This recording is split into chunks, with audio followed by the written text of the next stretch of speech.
Kebanyakan orang mengira bahwa darah haid itu hanya berwarna merah. Padahal sebenarnya darah haid itu terdiri dari beberapa macam. Nah, apa saja sih warna darah haid itu? Mari kita pelajari bersama dalam kajian fikih wanita Sirbin TV.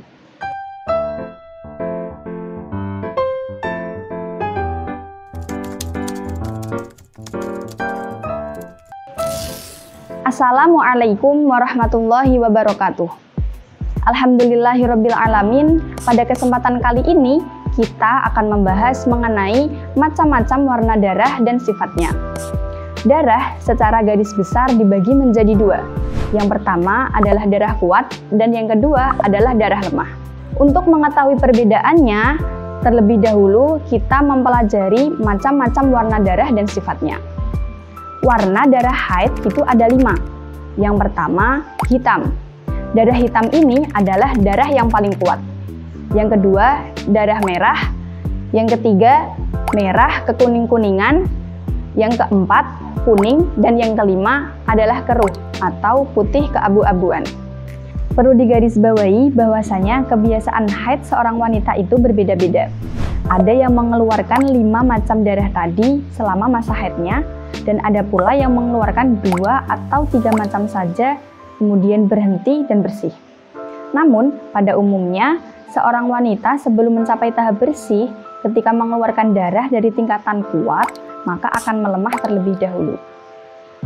Kemudian, dipandang dari segi sifatnya, darah ada yang kental dan ada yang cair. Ada yang berbau busuk dan ada pula yang tidak berbau busuk. Nah, darah yang kental akan lebih kuat daripada darah yang cair.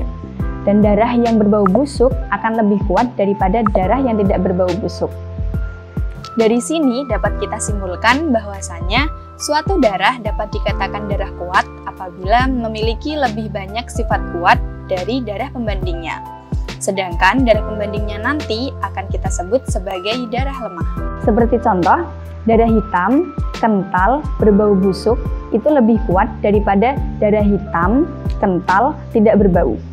Karena darah yang pertama memiliki 3 sifat yang mendorong ke arah lebih kuat, yakni warna, kental, dan bau. Sedangkan darah yang kedua hanya memiliki 2 sifat yang mendorong ke arah lebih kuat, yakni warna dan kental. Dan jika banyaknya sifat yang dikeluarkan darah satu dengan darah yang lainnya itu sama, maka yang dihukumi darah kuat adalah darah yang keluar terlebih dahulu. Seperti contoh darah merah, kental, berbau busuk dengan darah hitam, kental, tidak berbau.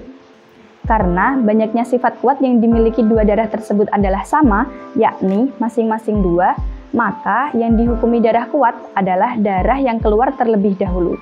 Nah, perlu diingat, jika darah yang keluar tidak sampai melebihi 15 hari, maka semua darah baik kuat ataupun lemah dihukumi haid. Selain itu, tujuan mengetahui kuat dan lemahnya darah ini adalah untuk menentukan masa haid ketika terjadi istihadah. Nah, penjelasan-penjelasan ini telah diterangkan dalam kitab Kifayatun Nisa karya Kiai Haji Muhammad Utsman dari Kediri dan dalam kitab Hasyiah Al-Bajuri karya Syekh Ibrahim Al-Bajuri. Demikian yang dapat saya sampaikan, semoga bermanfaat. Wallahu a'lam bishawab. Wassalamualaikum warahmatullahi wabarakatuh.